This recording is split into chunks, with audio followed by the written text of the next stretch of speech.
Welcome, huge movie fanatic Nate, stopping on by. This time I'm coming your way to do another one of my famed movie/Blu-ray reviews. Today I will be reviewing the movie and the Criterion Blu-ray release of My Man Godfrey. The month of July came, and I'm like, as the weeks went on, I'm like, God, I should probably get at least one Criterion Blu-ray title.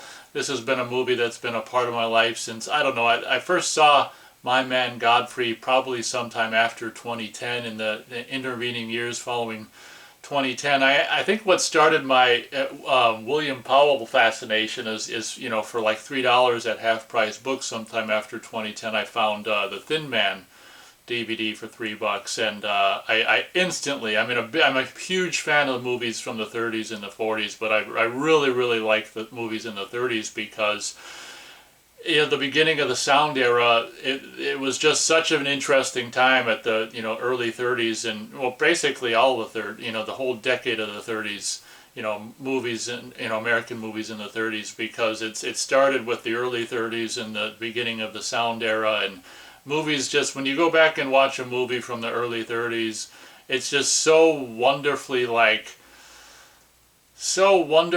stripped down, like for the most part, like if we're talking early 30s, like if you got a movie from the 1931 or 32 or something, like Public Enemy or Little Caesar or something, oftentimes there's music in the opening credits or something, and as far as film scorage goes, but nothing really throughout the movie. And they're just so, I can't think of the exact word, but they're just so like wonderfully, I guess, primitive movies from the early 30s. And what's really amazing is this movie's from My Man Godfrey, or this version of it is from 1936. And what's really amazing about the sound era in the 30s is it didn't take them long at all, just a matter of like a handful of years for them to really just master sound. I mean, the first, some of the early sound movies are I'm thinking of Coconuts, the Marx Brothers movie from 1929.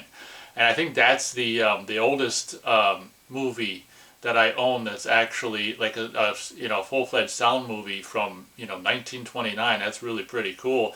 But it's amazing to see the progress they made in just a handful of years from the beginning of the sound movies. It didn't take them long to really master. I mean, look at King Kong from 1933. It didn't take them long to master, to really get good at sound movies. And although there's a big part of me that, when I was a teenager in the 90s and stuff, I got into Charlie Chaplin films and silent films, and I really got into silent films. And although it was a huge shame that, of course, sound movies killed silent movies, which is a bummer. There's a lot of, obviously, greatness to be had in sound movies, and I really like movies from the 30s and 1936. I mean, just how amazing.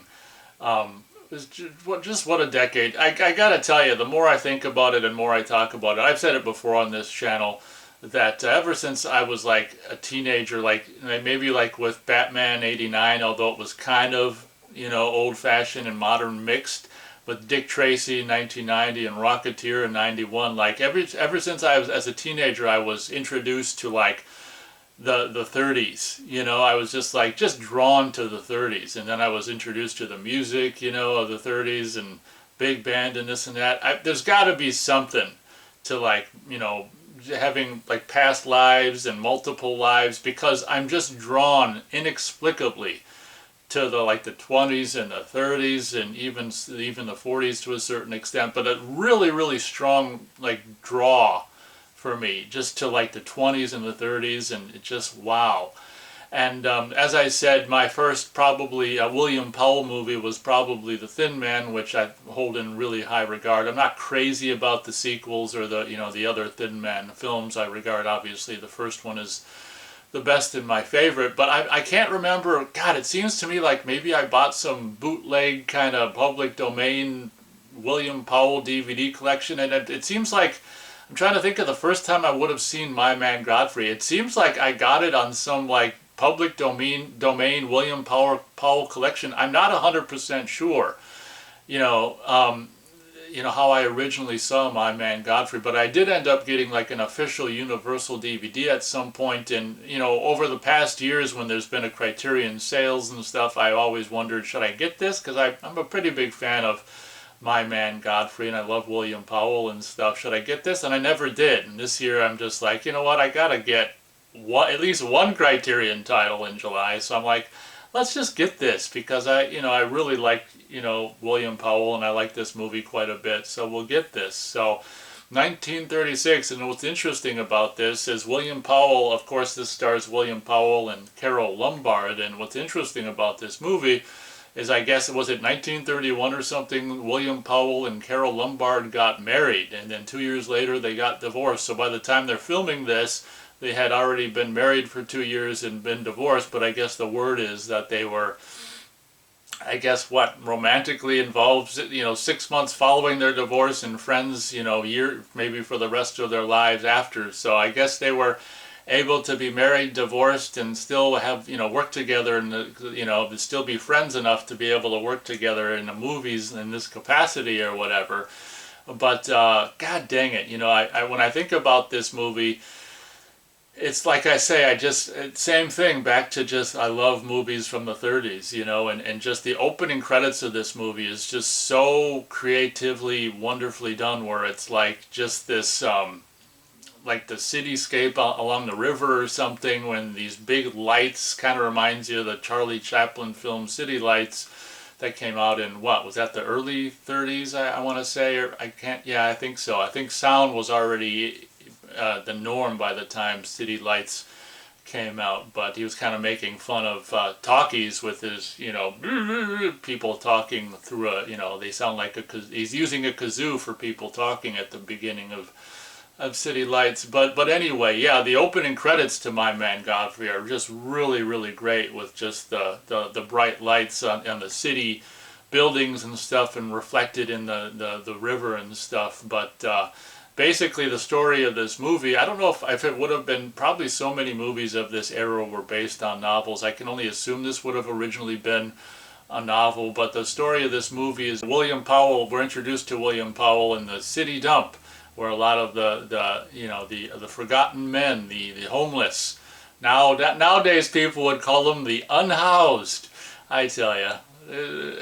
As time goes on, everything just, maybe not everything, the internet's pretty cool, and MP3 technology, and being able to stream movies and music and stuff, but majority of everything just goes to hell as time goes on. But William Powell is a forgotten man, a homeless guy, unhoused guy who lives with other people who have no homes in the city dump. And they're obviously, this movie is kind of a post-Depression era movie. If you don't know, sometime in 1929, the stock market went to hell, and a lot of people lost money and who knows what, savings, this and that. It was a bad time, and the Depression followed. And this is kind of like still new enough, 1936, to still kind of be like I don't know when technically the Depression technically quote unquote ended or whatever, but it's kind of a Depression era movie, if you will. And we basically have William Powell and gang at the city dump, doing their best to survive as the trash trucks keep burying, just making their housing situation more and more difficult, because it's getting the city dump is being filled in every day just more and more with trash. So at some point their home at the city dump is not going to work out anymore, and it's just life's precarious when you're living at the city dump. So cut to like some rich a-hole woman coming around, and basically they have to get a forgotten man. They're doing a scavenger hunt, and one of the items on the scavenger hunt list is the forgotten man. And of course this a-hole woman goes to William Powell and is like kind of an a-hole, I think I can say bitch, to him, and he declines her, but then the sister, played by Carole Lombard, stops on by and is a little more, the first woman is kind of cold and coarse and just kind of a bitch, and the Carole Lombard, when she does it, she's more, I think she's instantly, even through the whiskers, William Powell whiskers is, I can only assume, I wonder if those are, I can only assume those are real whiskers. You know, back in the 30s, man, to see someone unshaved was something that, I mean, it basically meant you're homeless if you're unshaved. Now, of course, it's you know, acceptable to be, you know, to have some facial hair and full beards and all this. For the record, you know, the full beard reinsurgence, I'm not a big fan of full beards, and you know, the kind that just like cover the face, and you know, and just like, or, you know, the kind you have to wash and it just come down to here and whatever. I just, you know, I just can't. I guess it's part of the generation I'm from. I think of beards and you just think of home, you know, I kind of just think of homeless bum or hippie, and I really think that, you know, the kind of the full beard thing it's kind of like with tattoos. I'm not a fan of tattoos. I don't think there's any tattoo that is a classy tattoo, and I just don't think the beard look can any way be classy. And you know, if people are watching, oh God, I hate to see how many subscribers I'm going to lose after saying that, but if anyone are watching who have tattoos and full beards, I mean, don't be offended. It's just my personal opinion, but I tend to go for, you know, like scruffy face, as you can see maybe in this standard definition video. I'm kind of I kind of always go scruffy face, so I kind of like that look. But Jesus Christ, are we talking about my face or the movie? But anyway, the movie is about Carole Lombard basically.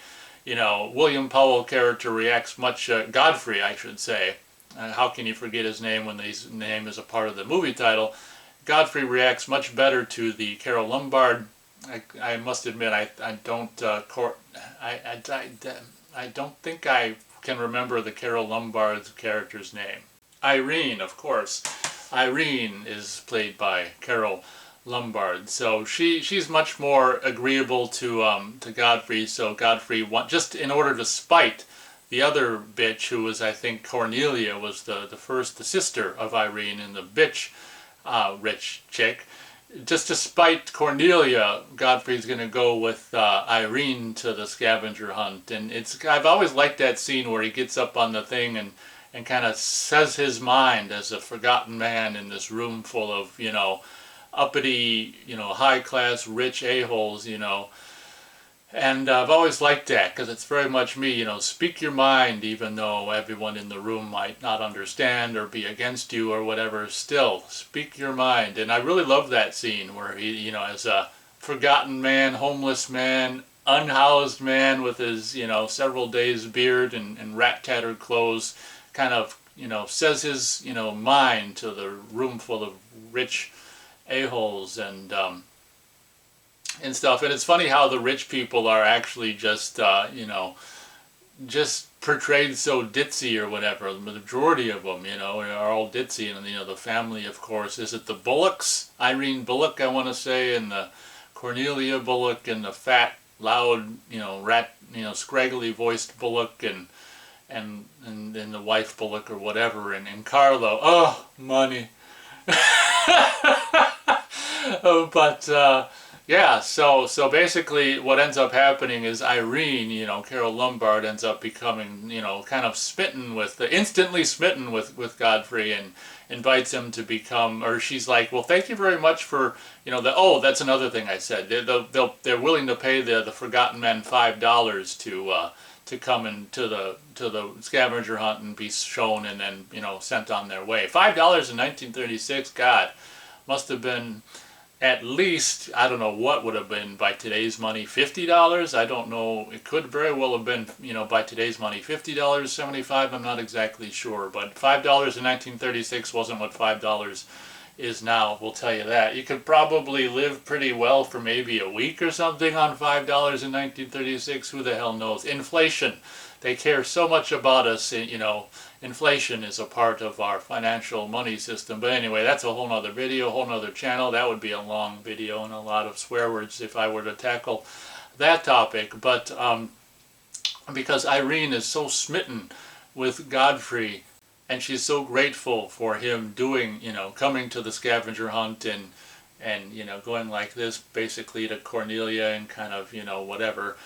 that she's like, "Can't I do something for you?" And of course, I would have had a different idea, but this was 1936. You can't have that in the movie. Well, who knows? Maybe that was done also and just wouldn't have been in the movie because this is 1936 and whatever. But yeah, I would have probably said, give me a job plus, what or whatever. But yeah, it was 1936, so you couldn't say that. And plus, it's not that kind of movie. But Irene ends up giving him a job as the butler at this crazy household of the Bullocks, and that's what the movie's about, more or less, just him, buttling or butlering or buttling.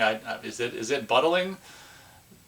Being a butler basically in these crazy, eccentric, rich household of the Bullocks, and that's the majority of the movie. Just kind of the crazy antics and stuff that go on, and of course Irene just falling more and more kind of smitten with Godfrey and stuff. And I don't want to. I'm not going to really spoil everything. I guess I'll just simply say that it's just kind of a screwball comedy about. That says maybe, quietly says something about, society and humanity and people's worth and what people think people are worth based on maybe what they look like or what their socioeconomic status is, or what they think their socioeconomic status is based on where they're living or what they look like or whatever. It's kind of it's definitely an interesting story. I wouldn't say the movie is a groundbreaking, life-altering movie, but I mean, that's what I love about movies from the 30s, is they can be just a small little 90-minute movie and just be like, so enjoyable for those 90 minutes, and just like, yeah, as each year passes, movies from the 30s and stuff, they just get more and more, I guess, more special in a way, as time goes on and more garbage movies are released. Yeah, as every year goes on, movies from the, old movies and TV shows and stuff like this from the 30s that were handcrafted, with no computer-generated anything, are just they become all the more special. They don't have to do anything. It's just the time trudges on into the pathetic whatever, future, and these movies just get greater and greater as a result. So I guess more or less that'll be my review for My Man Godfrey. It's my star rating, as I said, this isn't an earth-shattering, life-changing movie, so my star rating for My Man Godfrey can be like, I guess we can go 3.5 stars out of 4 stars. I mean, pretty much if you got a movie, not in every case, but pretty much if you got a movie from the 30s with William Powell in it, it's going to be probably at least, well, like I said, I guess I'm not the biggest fan of like the Thin Man sequels, but yeah, William Powell, the 30s, I mean, you're pretty much guaranteed 3 stars for me, more or less, just for that. And for the record, did I already say it? I like the Thin Man more than I like My Man Godfrey, but yeah, I'm pretty sure you can see it on YouTube for free, I would imagine. It's very possible that this is like public domain, even though, I don't know, don't quote me on that. It seems like the first way I saw it was a public domain DVD. It's strange that it would be public domain if there's an official Universal DVD of it, but who knows? Anyway, it might be on YouTube if you've never seen it. One thing I should say, not long ago I did a video, about waking up to, falling asleep to movies as a kid and waking up to movies as an adult. I thought about a lot more movies that I used to wake up to that I couldn't think of on the spot on that video. And it's kind of related to this. I was trying to remember, God, I remember waking up to My Man Godfrey, but was it the movie or was it the Lux Radio adaptation of it? And it turns out it was, I used to wake up quite a bit there for a while to the Lux Radio adaptation of My Man Godfrey. I think it was from 1938 or somewhere around that time. The Lux Radio version of My Man Godfrey cuts out like 30 minutes or more or less, and basically is able to tell the same story with none other than William Powell and Carol Lombard, and I think some of the actual people, some of the supporting actors or actresses from the movie also. I think the same woman who played Carnelia very well might have played her in the radio show as well. And yeah, I did a lot of waking up to the radio show version of My Man Godfrey back in the day. So that's very cool, or at least cool to me. It was so frustrating. I was like, God, I can't remember. But then when I listened to a little bit of the radio show, and I'm like, oh yeah, I definitely listened to woke up to the radio show and not the movie. But because because with the setup I have, I'm able to listen to something, wake up to an hour of something, so, and then it goes off. So you're able to hear the entirety of the, whatever it is, 50 some odd minute radio version of My Man Godfrey from 1938. So I guess that'll be my review for the movie. Now onto my review of the Criterion Blu-ray. And one thing I'll say right off the bat is, of course, it's commonplace for Criterion and also other distributors and stuff of these kind of titles or whatever, older movies on the Blu-ray, to do their own cover art. And honestly, I mean, this leaves a lot to be desired in my opinion. It's just such a shame. I mean, if you compare this to take a quick look-see at like one of the original theatrical posters, it's like, what do you think is better, the original, or one of the original theatrical posters, or the Criterion cover? Obviously the answer is pretty obvious, but to some, maybe not to others. But obviously Criterion, if you're putting out your own like high class, high quality version of something, you have to have a cover that's discernible to represent only your release and all this and that. I'm sure all the politics that go into it are obviously there, and that's the whole reason why you've got Criterion doing their own covers or whatever. But yeah, not a huge fan of the cover, or actually any of the artwork for that matter. It's one of the things I actually like less and less about Criterion over the years. It seems like there was some release, their Blu-ray release of like Being There, for example, is one of the rare recent occasions where you can actually say they used the theatrical poster on the cover, even though it's like zoomed in. Same with their Blu-ray release of The Breakfast Club. They use like the original theatrical poster. So in some rare instances, they do have the original theatrical poster, but in most cases they don't. Like their Blu-ray release of what the hell was it called? The Fast Times at Ridgemont High. Like the Criterion cover of that is just like, oh my God! Like compared to the original theatrical poster, just use the original theatrical poster. So that's a gripe I've got with Criterion, but I guess it's neither here nor there, or there and here, or whatever. Taking a look at the Blu-ray Special Edition features, we've got a new 4K digital restoration with uncompressed monaural soundtrack. I may not love the cover on this release, but I definitely love the video and audio presentation of this release. Definitely a big upgrade from the Universal DVD that I've got. Blacks are wonderfully black, whites are wonderfully white, and grays are wonderfully gray. Got absolutely fantastic film grain represented in this video presentation with a wonderfully film-like appearance.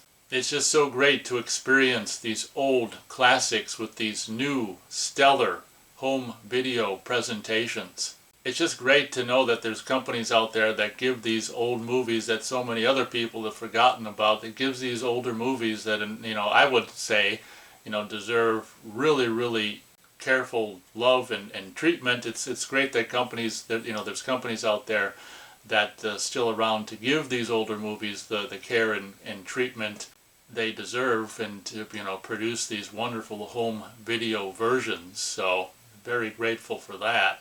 Obviously, being a movie from 1936, there might be issues with audio, but there weren't any audio anomalies that I could remember hearing. Of course, when you're dealing with a movie from 1936, I'm not very picky. As a matter of fact, hiss and pops and crackle and stuff from old movies is something I actually kind of enjoy. Like vinyl enthusiasts, which I'm not a vinyl enthusiast, vinyl record music enthusiast, I guess they kind of like the clicks and pops of the vinyl record. I like that on recordings of old-time radio shows, but I don't like it on like listening to music. So it's interesting how I like those audio anomalies on old movies and old radio shows, but I don't like listening to those anomalies on if it was recorded on in an era where there shouldn't be any pops and clicks, then I kind of don't want pops and clicks. But if it's from an era where there's going to be pops and clicks, I'm fine with the pops and clicks. It's so weird, isn't it? I'm weird. One thing I will say about the video presentation, and I've had issues with Criterion video presentations in the past. If you look at my movie and Blu-ray review of their release, Blu-ray release of Chilly Scenes of Winter, like I comment on the video anomaly that can be found on the Blu-ray release of that. Like, I think there was something like very, when I was watching this, I hoped it wasn't there, I hoped it was my mind, but I think it is there, which is this really strange, remember, I don't know if how old you guys are, but if you're old enough, remember in the 90s when you had a CRT TV and it was connected some analog way. It could have been just with the RCA jack in the back or whatever, but a lot of times it was common back then to have some video noise or something on the screen that wasn't supposed to be there, just interference through whatever, this or that or whatever, maybe a bad cable, maybe a bad connection, who the hell knows what, bad reception from a TV program. But throughout the course, and I guess it depends on what was on the screen, but throughout the course of watching this, I will say it seems like there was the ever so faintest, and it depended on, how well you could see it was based on what was on the screen, whether it was a solid kind of a background or, you might see it easier in a solid background than like a background with all kinds of, details and stuff. It maybe be more hidden. But it seemed to me like there was an ever so, and I think this was more or less throughout the course of the whole movie, sometimes it was more visible than others, but this ever so slight like video noise, I don't know how to describe it, in the background, like ever so slight, so much to the point where it was like, is it there or isn't it? So obviously it's not something that's just this jarring in your face thing, but I think it is there. And it's just kind of, if it is there, which I think it is, it's kind of disappointing. But yeah, it's like, like I can't remember if it's like, kind of diagonal, lines that, are slowly moving kind of a thing. It is so barely there that it's almost not there. And it's just like, oh my God, I was just watching this movie, or this movie and this Blu-ray version of it, and I'm just like, is it there or isn't it? And I think I concluded by the end of the movie, or well, probably before the end of the movie, but at some point during watching it, I concluded, yeah, I think it is there. And that's, if it is there, which I think it is, as I already said, it's kind of a bummer. But since it's so faint that I couldn't tell if it's there or not, obviously, as I said, it's not going to be a make or break it kind of a deal. Like the anomaly isn't as bad as the visual anomaly from that you can check out my review of the movie and Blu-ray, Criterion Blu-ray release of Chilly Scenes of Winter to hear what that anomaly was. It's not as bad as that, but unfortunately I think, it's like as small of a video anomaly I think as you could possibly have. This what I don't know what you'd even call it, video noise that's so barely discernible, I could barely discern if it's there. So maybe it's my psychotic mind. Maybe if you've got the Blu-ray, maybe you can sound off in the comments. Let me know if you've seen it. I hope like if there's people that didn't see it and now because of your review now I saw it. Gee, thanks. I hope that's not a situation. But admittedly, it's not something that's completely ruins the experience. It's just like if it's there, which I kind of think it is. It's just a bummer that it's there.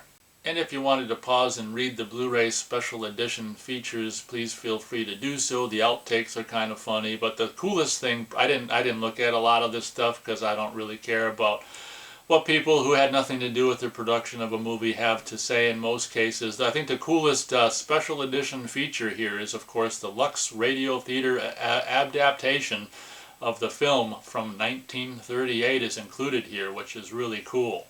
That, of course, as I've already said, is the audio that I so often woke up to, probably somewhere around 2012, 13, 14-ish, somewhere around there. I often woke up to that version, that Lux Radio Theater presentation of My Man Godfrey, the adaptation that they did in 1938. So if you want to know what the hell I was waking up to once upon a time, go have a listen to that. That's probably on YouTube as well, I would imagine, but it's also wonderfully included here as an extra. Continuing with the Criterion Commission art, which I'm not crazy about, the booklet has got this. It's kind of hard to show these booklets, but that's like the front. This is the back. I guess I can just do this. Well, we can show, that's the back, that's the front. I guess I can do this. So you kind of, you open it up, and then you've got this information. How am I going to do this? How many flaps are there?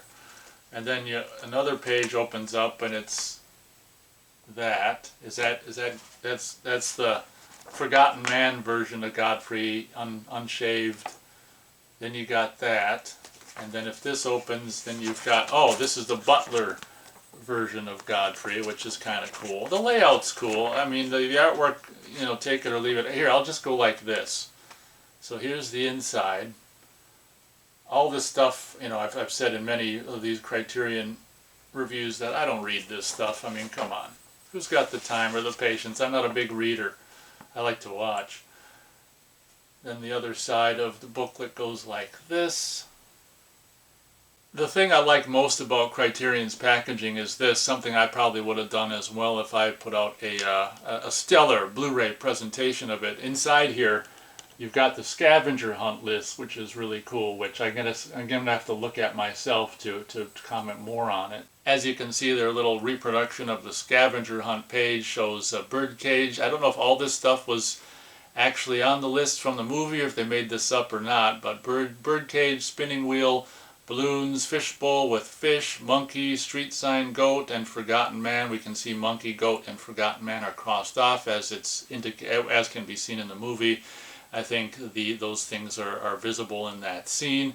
Return to ballroom no later than midnight. So it's hard to say if this is like a kind of a reproduction of what would have been used in the film or seen in the film. I can't remember, but it's kind of a little, that's my favorite detail about Criterion's newly commissioned artwork there.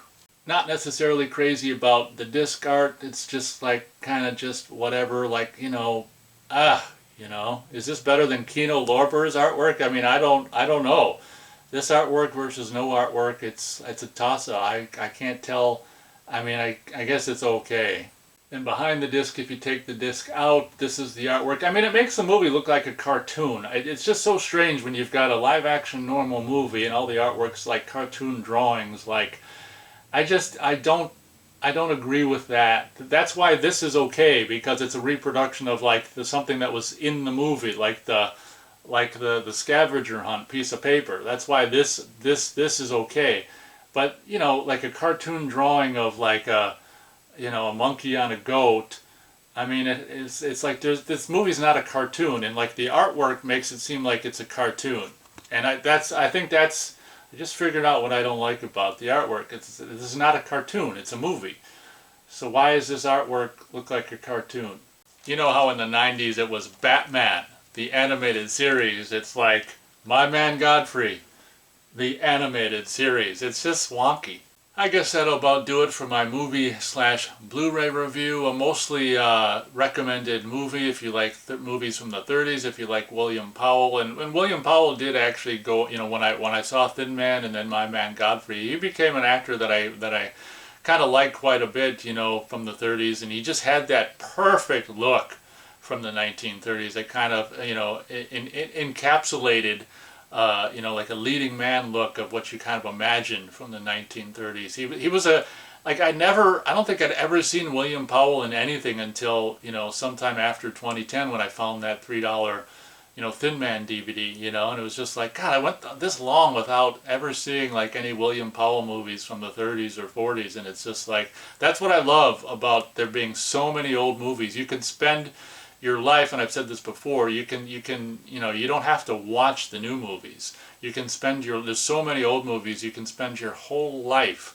seeing for the very first time great old movies that, you know, came out in the 30s, 40s, 50s, 60s, 70s, maybe even 80s or whatever, and you don't have to watch. It's kind of what I do these days. You don't have to watch so much in new movies, but there's so many old movies to see for the very first time, to definitely enough to last a lifetime. So I guess that'll pretty much do it for this review. Hope you guys enjoyed. Thanks so much for watching, and as always, we'll catch you on the next video.